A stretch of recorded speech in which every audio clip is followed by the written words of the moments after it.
Hey everybody, what's going on? Your host AMF1534 here. Got a brand new Let's Play series for you. Let's play some Heretic, Shadow of the Serpent Riders, released in 1994 on December 23rd, just 2 days before Christmas, by id Software and Raven Software. If it's made by id, the makers of Doom, you know it's good. It's one of my favorite games growing up as a child. I actually just beat this game completely for the very first time in just about a year ago. So, many years later, for sure. It's using a modified Doom engine. Not a lot of significant changes. The main one particularly is the allowance of player flight, and we'll explain that one later. And actually this game got very popular, received numerous awards. At the height of its popularity, it was actually featured in publications like USA Today and Playboy magazine even, and that's pretty cool. So the initial game, actually, because this is a revised version, the initial game featured only 3 episodes, The City of the Damned, Hell's Maw, and the Dome of Disparil, but because of the fact that the game got so popular, they decided to add 2 more free episodes. The actual final boss is in the Dome of Disparil, but they decided to go crazy with it and add the Ossuary and the Stagnant Domain. Just recently figured out how to pronounce that one because that bothered me for about, like, I don't know, 10 years or so. It's just an awesome game. The graphics are great. The soundtrack is awesome. The gameplay is just as good as Doom. It's pretty much like the fantasy version of Doom, more or less, what we're looking at here. So here we go. I'm not going to keep you guys for too long. We're going to play through all the different episodes. There's about 8 levels in each one. There is a hidden level in each episode, though I do not know where all of them are. I think I know where one of them is. I found it by complete accident, so we'll see what happens. Here are the skill levels. Thou needeth a wet nurse, yellow bellies are us, bringest them oneth will be my difficulty of choice. Nice challenge, not impossible. Thou art a smite meister, and black plague possesses thee. Unless your balls are the size of the earth, I wouldn't advise going that way unless you value dying a lot. So here we go, my friends. Welcome to Let's Play Heretic. This game has a very interesting storyline, though I'm not going to spend the time in going through every single detail because it is rather extensive. I'll kind of give you the shortened version just so you guys know what's going on here, so you're not thinking what the hell's going on right now. I have no fucking clue what's happening. So, we are in the world of Parthorus. In what time period, I have no clue, because it doesn't really specify that one. But there were 7 nations divided into separate armies and such, different areas across the world and whatnot. So one of the races of people that were kind of like a cut above the rest were the Sidhe elves. They yielded tomes of great power, which could have been used for both good and bad things. The cool thing about it is that they were all very smart people. A lot of them, actually, the Sidhe elders believed in the Armageddon. They didn't really know how it was coming, but they had a bad feeling about it from the get-go. And their prophecy more or less came true when the Serpent Riders arrived in the eastern provinces. Very powerful sorcerers. They actually kind of gave a demonstration of their power by quelling all of the eastern wars, which and then they gained a very large following from pretty much all of the people in the world. It was pretty much luring them into a false sense of security because they, everybody was on their side, erecting temples in their honor, this and that and the other. But the Sidhe elves definitely were not too excited about that. They kind of saw right through it. Definitely some bad stuff on the horizon there. So when they refused to begin worshipping the Serpent Riders, which there were 3 of them, I don't remember the other 2 names of them. One of them went by the name of Disparil, thus that I mentioned just a few minutes ago. He was the youngest one and actually deemed the weakest of the 3 of them. He was left with the task of, setting up the world for impending doom, and the other 2 actually fled off. I didn't really mention it. It didn't really explain why particularly, but they actually are in the different, the actual sequels of this game. One of them went and is the final boss of Hexen, and one of them is the final boss of Hexen 2. But that's not really an important thing right now. So when they turned everybody, pretty much all of the armies of the world against the Sidhe elves, the Sidhe elders, because they yielded the tomes of power, when everybody came, lurking at their doorstep, they pretty much destroyed everybody, trying to save their own asses, of which they did it successfully. And Disparil was not very happy about that. He actually he appeared in the grand hall of the Sidhe elders and pretty much destroyed them all, upon which, when that happened, he pretty much started forming legions of undead armies, which is what you're seeing me killing right now, and he sent them off to pretty much eradicate the rest of the world. But we weren't going to be having too much of that because of the fact that there were still some survivors left. And pretty much with impending doom on the horizon, one of the remaining Sidhe elves in hiding, we actually found out that his name is now Corvus, even though in this game he was not given a name. His name Corvus was actually given to him in Heretic 2, so at this point his name is unknown. He actually decided to be the one saying, hey, I'm fed up with this shit. I'm not going to let the world just be destroyed by some dude that came out of fucking nowhere, out of a different dimension. So he decided to take it upon himself, armed with nothing more than this elven wand and a staff, and these gauntlets of the necromancer that I just picked up. This staff here, with you know, little means for survival, he pretty much said, I'm going to save the world, and here we are. So that was pretty much the storyline. It's a lot more in-depth than that, but I just wanted to give you the shortened version. There's a wide array of items that we're going to be getting throughout this game. Oh shit.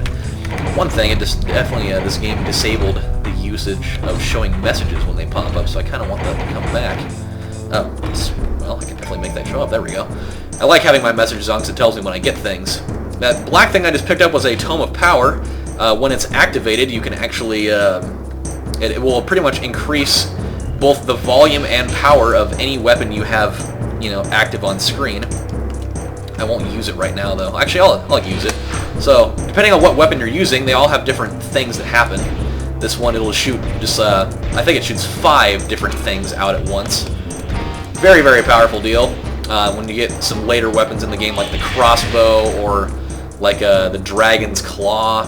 Here's actually the crossbow. This one, it shoots 3 large glowing balls out at people. It pretty much will deal massive amounts of damage. This is pretty much like Doom's version of this is like Heretic's version of the Doom shotgun. Very, very powerful son of a gun. This Tome of Power does not last forever, though. It will go away eventually. Oh shit, we're right back here again. Well, that's not where I wanted to be now, was it? So yeah, it's a lovely, lovely game. A lot of these maps are very, very extensive. They can get very long. I've definitely been in some levels where you know, you get caught up in them for like a half an hour a pop. But there's a very wide array of enemies in this game too, which I think gives it a nice extra bit of entertainment. These guys, I hate these guys. The Axe Knights, they drop crossbow ammo for whatever reason, even though they definitely don't have any crossbows on them. Which doesn't make any sense. When you find these gates here, these are the ends of a level, usually having like one enemy of some kind in there. Sometimes they don't. But you go and hit the old space bar there, and the level is done. I'm not going to be doing like 100% every level here, just because of the fact that that would take a long time. Getting all the items and all the secrets, that's definitely not one that I've even like discovered them all yet. That's pretty much a trial and error thing. We're just going to play through it, have a good time. Now we're entering the dungeons. So there we go. I've always wondered what this red thing is here. It's kind of a stray. I know that you can eventually, if you find like the certain switch for it, you can... Ooh, hello. Hello! Get out of the way. You can actually make it go up, and there's some good items back there. However, I don't have them right now, so I can't really get into that one. See, like, there's all those cool items. Those blue glowing orbs you see on the ground there, those are, it's ammo for the Dragon Claw. But because we don't have the Dragon Claw right now, we're not going to be able to use it. That, if you saw that thing down there, that purple, or actually it's in my inventory bar right now, the purple vial that you see right now, is pretty much like a health potion. It will restore, I think it's 30 life points, hit points, whatever the hell you want to call it. There's no particular thing there. If you hit tab, you can see your map. It's kind of nice because you can actually still move while it's on screen there. I don't remember where I was going right now. It's not helping. I should probably just go through this giant wooden door here. I'm coming through the door, bitch. What you got? Oh, come on. Some of like the structures in this game are really weird sometimes. Like this, for instance. I don't know why you would have 4 consecutive doors there for no apparent reason. Ah, a hidden wall there. There are hidden walls at times. Ah, Jesus. Anything? Ooh, no. Yeah, look out for the red ones. Those ones are definitely more destructive than the others. I would love to get up there somehow. I don't know if I can be able to pull it off though. This game, if you want to be like a cheating bastard, you can definitely enable jumping, but I'm not going to be that guy that's going to do that. I'll play it the way it was intended to be, which is actually ironic because I'm playing it with a mouse. which is definitely not the way it was intended to be played, but because of the fact that my keyboard is really awkward, and I actually like playing it on a mouse a little bit more of a free range of motion for moving around and aiming. So I guess I'm, kind of like half and half here upon my loyalty to staying true with the original style of gameplay. Whatever. I don't even care. As long as I'm playing the game and you're watching it, you're having a good time. We're all having a good time, aren't we? Ooh, a quiver of ethereal arrows, of ghost arrows. Oh god. These levels are they're like labyrinths, They get really, really intricate sometimes. If I get lost, I'm gonna get lost a lot. I've beaten the game before, but that doesn't mean that I know exactly where I'm going all the time. There's the yellow key. You can kind of tell that this, the inventory screen looks very similar to Doom, obviously, because they are off the same engine, but it does have its nice little bit of differences here. So here's the silver shield that will grant you 100 armor. There's another shield in here that will give you 200, but I forget the name of it off the top of my head.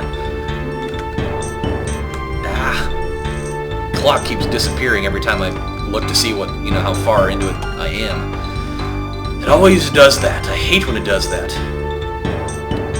Ooh, a torch. The torch is nothing special about it. It really is just like a portable light source. You put one down and it'll just illuminate the area. Not really a lot of instances where we'll need to be using that, though. Most of the time this game is pretty well lit, because there's usually torches all over the walls everywhere. So, no big deal there. Let's see if we can go find where the yellow door is. It's actually right here. So, when we come back on the next episode, everybody, I will be using this yellow key to go through that door. I hope you guys enjoyed the very first episode of Let's Play Heretic. It's going to be a lot of fun. I hope you guys enjoy it. It's one of my favorite games. I actually urge you to play along if you'd like. We'll have a good time together. So this is your host, AMF1534, saying thank you guys for watching, and I will see you next time. Just make sure I save this here. All these different save files are from just like some test runs and such. So this will be part 1. Part 1, there we go. Alright guys, your host AMF1534, I'll see you later.